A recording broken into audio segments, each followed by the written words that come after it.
All right, folks. Today's Reddit story comes from r/TrueOffMyChest, where OP is really going through it.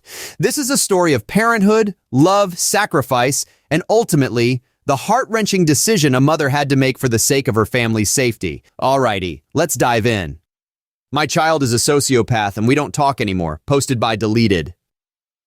She started out like any child as far as I can tell. I have 4 children and spent the better part of my life teaching in some capacity, and there was never anything that screamed out to me that there was an issue.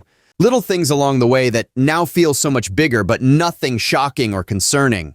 When she entered middle school, she began changing quickly. Around this time, I got divorced, and I thought she just needed some time to adjust. We were in family and individual therapy, and nobody seemed concerned. Her behavior and demeanor spiraled out of control, and about a year ago began spiraling even quicker.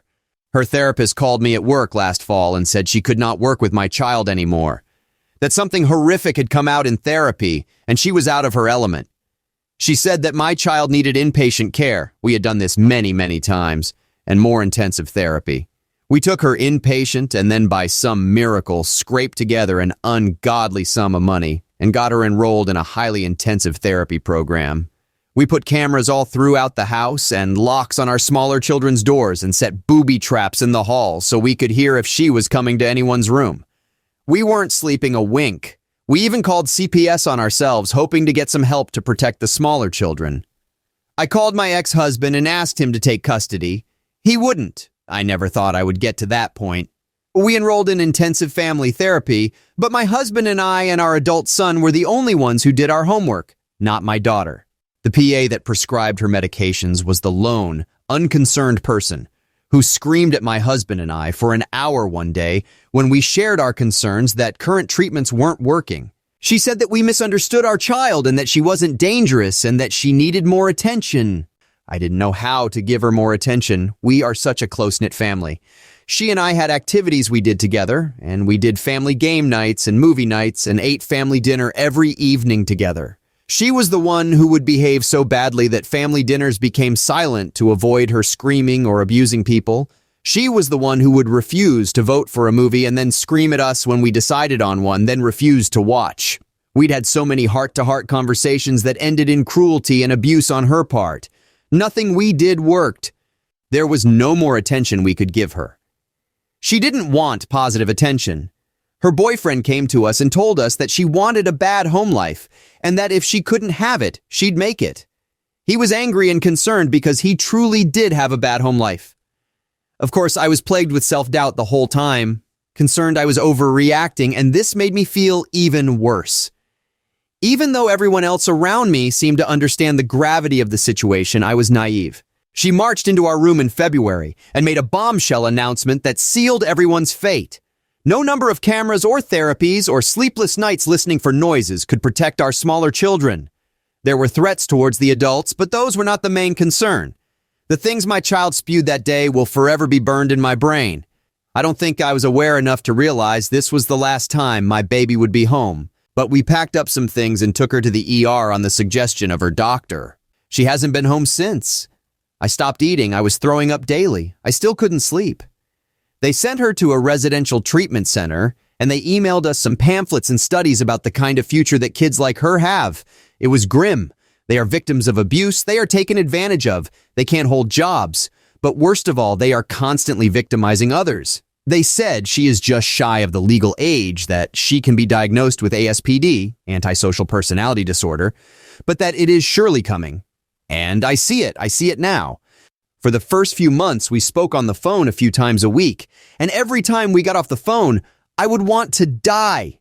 She was refusing meds and was violently attacking her peers in the facility. She would say horrible things to me. After phone calls, I would throw up and I would cry until I threw up some more and my relationships at home began to suffer. I was pushing everyone away. Finally, my therapist, husband, and adult son intervened and said that they thought the phone calls should stop because they were abusive. I didn't see it that way, but 2 of them had heard the calls. They pointed out that our smaller children would act out and have nightmares on phone call days, and that I would walk around crying and zoned out for days after the calls. My therapist said you have to sacrifice one to save the rest. That's just the way it is. I am so full of grief and shame and anger. It eats at me constantly. I know that she's a cruel person, but she was so good at pretending to be normal and kind to get what she wanted that all I can see now are those times, those smiles. I think about my baby all alone in a facility, not having any family to talk to. Then I think about my other children and how their lives could easily be ruined and taken down a similar or worse path if I let her anywhere near them. I think about the horrible, disgusting things I found in her room.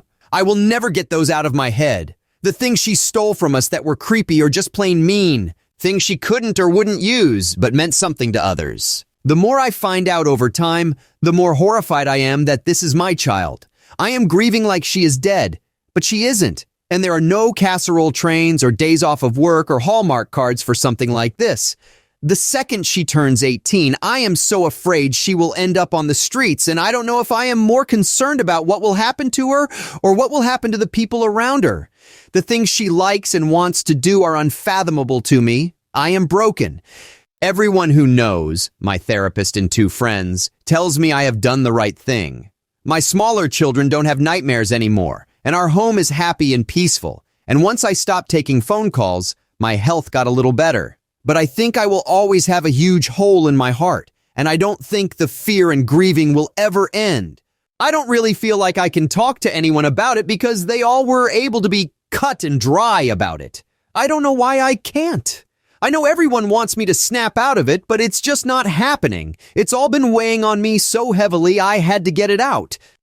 I mean, where do you even begin to unpack that? It's like a Pandora's box of parenting nightmares, topped off with a dollop of reality show-level drama and a side of when keeping it real goes wrong.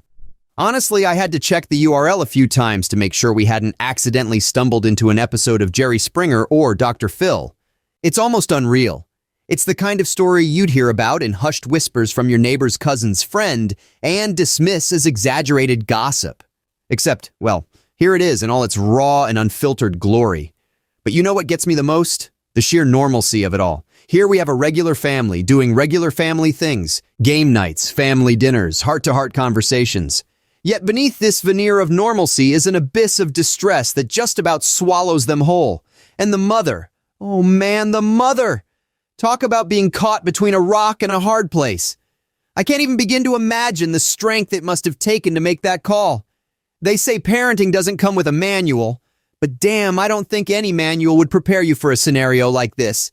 And let's not forget the wonderful medley of professionals in the mix. The MVP clearly being that PA who thought the solution to the impending doom was more attention. Brilliant, just brilliant. I bet they're the kind of person who'd suggest setting a house on fire to deal with a spider infestation. But all sarcasm aside, my heart genuinely goes out to this family. I hope they find the peace they deserve and that their daughter gets the help she needs. It's a grim reminder that every family has their battles. Some just happen to be more intense than others. As for us, let's take this as an opportunity to check in on our loved ones, offer support where we can, and remember, no matter how bad it gets, at least we're not dealing with what this poor mother had to go through. Thank you for joining me for another whirlwind story from the depths of Reddit. If you liked this video, don't forget to hit that subscribe button, like, and share. And remember, life might be crazy, but that's what makes it interesting. Until next time, folks, much love, peace.